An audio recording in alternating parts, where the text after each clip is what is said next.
नमस्कार दोस्तों, इस वीडियो में हिंदी के ऐसे 40 क्वेश्चन को लाया हूं जो कि बिहार बोर्ड के 2025 के फाइनल बोर्ड एग्जाम में यहां से 8 से 10 प्रश्न पक्का दे पूछे जाएंगे मेरे भाई। मैं 100% गारंटी के साथ कहता हूं, तो वीडियो को पूरा देखिएगा। क्योंकि 8 से 10 नंबर बहुत बड़ा अंक होता है, ठीक ना। क्योंकि 2% होता है 10 नंबर, यानी 2%, 1% का 5 नंबर, तो 10 नंबर बहुत बड़ा होता है। और 40 क्वेश्चन बहुत ज़्यादा इंपॉर्टेंट होने वाला है। 2025 के फाइनल बोर्ड एग्जाम यहाँ से पक्का पूछ जाएंगे, ठीक है। वीडियो को पूरा देखिएगा। चैनल पर नए हो चैनल को सब्सक्राइब जरूर करिएगा मेरे भाई, ठीक। आओ पहले क्वेश्चन को पढ़ते हैं। पहला प्रश्न यहाँ पे से सामने आपके अंदाजा लगा, खुद लगाइएगा कि नहीं, यह प्रश्न काफी ज्यादा इंपॉर्टेंट है। देखो, बाबा साहब भीमराव अंबेडकर का जन्म किस राज्य में हुआ? बाबा साहब भीमराव अंबेडकर जी का जन्म किस राज्य में हुआ था?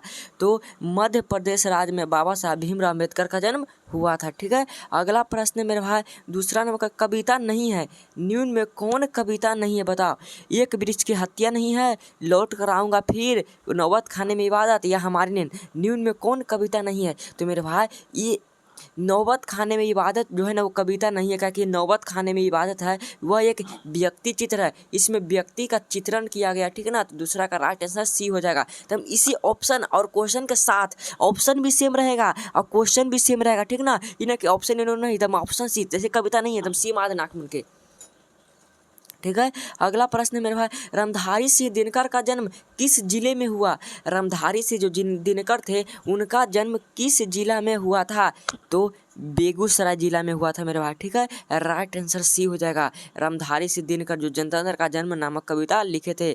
निम्नलिखित में विशेषण का भेद नहीं है। विशेषण के 4 भेद होते हैं, गुणवाचक विशेषण, परिमाणवाचक विशेषण, संख्यावाचक विशेषण, ये सब है। लेकिन प्रविशेषण विशेषण का भेद नहीं है, ठीक है।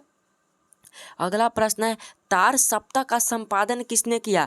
तार सप्ताह का संपादन किसने किया? तो अज्ञे जी ने। सच्चिदानंद हीरानंद वत्स्यायन अज्ञे जी ने तार सप्ताह का संपादन किया था।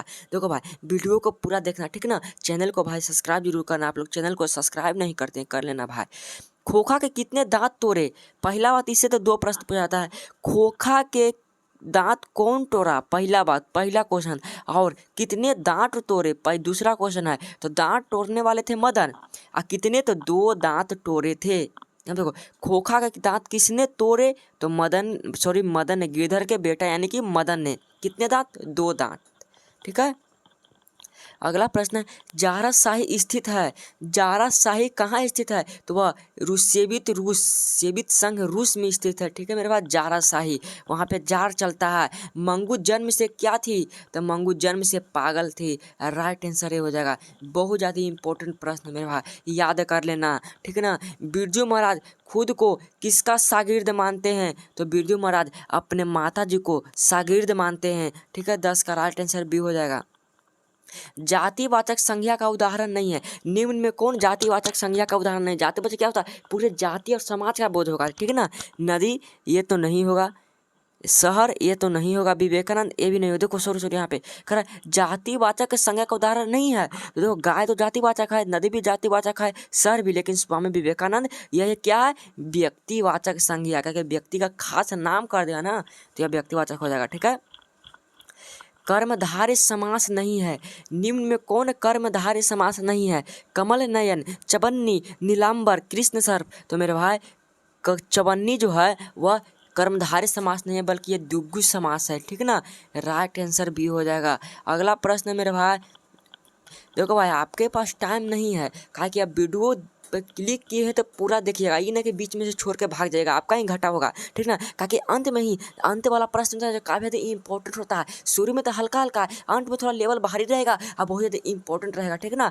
14 नंबर क्वेश्चन है, कविता नहीं है। निम्न में कौन कविता नहीं है? तो आविन्यो, स्वदेशी, हमारी नींद, भारत माता। तो मेरे भाई आविन्यो जो है वह कविता नहीं है, ठीक है। अगला प्रश्न है, विशेषण की विशेषता बतलाने वाले शब्द को कहते हैं। विशेषण की जो विशेषता बताता है उसे क्या कहते हैं? तो विशेषण की विशेषता बतलाने वाले शब्द को हम प्रविशेषण कहते हैं, ठीक है। बहुत ज़्यादा इंपॉर्टेंट प्रश्न है, 15 नंबर दम याद कर लेना। अगला प्रश्न मेरे भाई, संधि के भेद हैं। तो संधि के कितने भेद होते हैं? 3 भेद होते हैं, ठीक है। राइट आंसर ये हो जाएगा।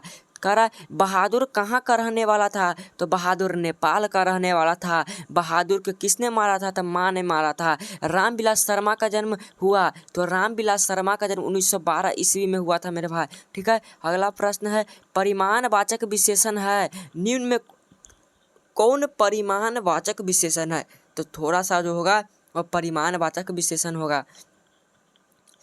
ढहते विश्वास कहानी की प्रमुख पात्र है, तो ढहते विश्वास में बाढ़ को चित्रण किया गया है, तो उसकी प्रमुख पात्र लक्ष्मी है। लक्ष्मी के पति का नाम, लक्ष्मी के पत्नी के पति का नाम लक्ष्मण।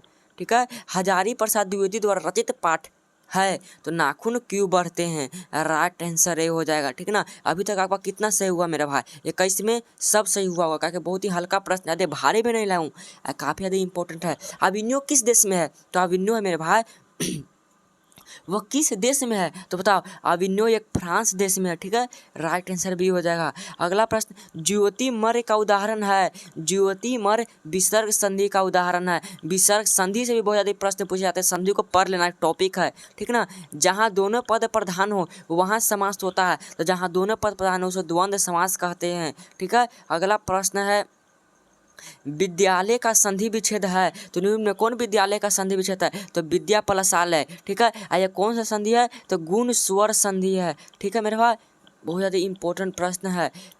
अगला प्रश्न द्वितीय विश्व युद्ध में परमाणु बम कहाँ गिराया गया, परमाणु बम कहाँ पर गिराया गया, तो जापान के एक हिरोशिमा नगर पर गिराया गया था। किसके द्वारा गिराया गया था, कमेंट में बताना। कौन सा देश था जो हिरोशिमा पर परमाणु बम गिराया था, कमेंट में बताओ मेरे भाई। नाखून प्रतीक है, किसका प्रतीक है, तो नाखून पार्श्वी वृत्ति का प्रतीक है।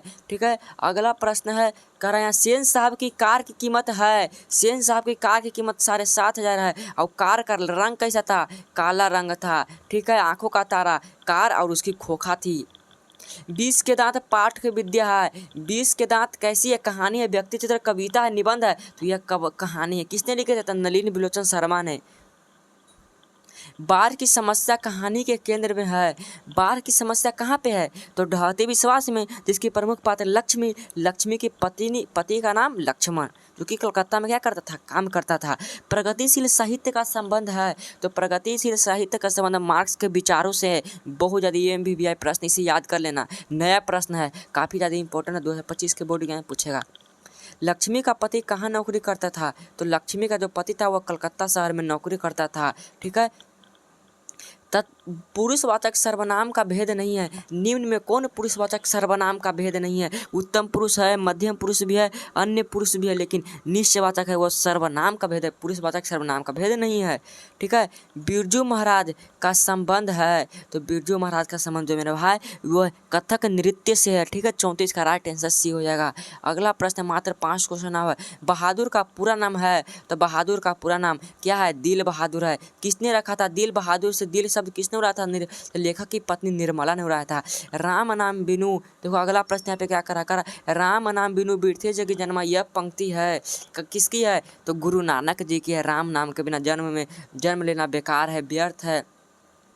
कर्मधारय समास है, निम्न में कौन कर्मधारय समास है, तो देखो वनवास, चंद्रमुख, ऋषिपुत्र, चतुर्भुज, तो वनवास वन का वश नहीं, सॉरी चंद्रमुख, चंद्र के समान मुख होगा कर्मधारय को। चतुर्भुज है, यह एक दुग्गु समास है, याद कर लेना, बहुत ज़्यादा इंपॉर्टेंट है। ऋषिपुत्र यह तत्पुरुष समास रखा कि ऋषि के पुत्र। वनवास ये भी तत्पुरुष समास है, लेकिन चंद्रमुख चंद्र के समान मुख कर्मधारय समास होगा। ठीक है मेरे भाई, कहानी है, निम्न में कौन कहानी है, तो नाखून क्यों बढ़ते हैं, कहानी नहीं बल्कि ललित निबंध है। ठीक है, लेकिन बहादुर है, यह कहानी है मेरे भाई। अगला प्रश्न है 39 नंबर का, यहाँ पे नागरी लिपि पाठ के लेखक हैं, नागरी लिपि पाठ के लेखक कौन है, तो गुणांकर मूल्य जी है। नागरी लिपि क्या है, निबंध है। ठीक है, 40 नंबर अज्ञेय जी का पूरा नाम क्या है, इसका जवाब आप कमेंट में दीजिएगा। अज्ञेय जी का जवाब, अज्ञेय जी का पूरा नाम क्या था, तो सच्चिदानंद हीरानंद वत्सयान अज्ञेय जी। तो भाई मैंने 40 क्वेश्चन करा दिया, 40 में से आपका लगभग 35 प्लस सही हुआ होगा। ठीक है ना, वीडियो अच्छा लगा मेरे भाई तो 1 लाख जरूर करना, चैनल पे सब्सक्राइब जरूर कर लो भाई, चैनल को प्लीज़ भाई सब्सक्राइब कर लो। ठीक है, मिलते हैं इस तरह के अगले वीडियो में, मन लगा कर पढ़िए। जय हिंद, वंदे मातरम।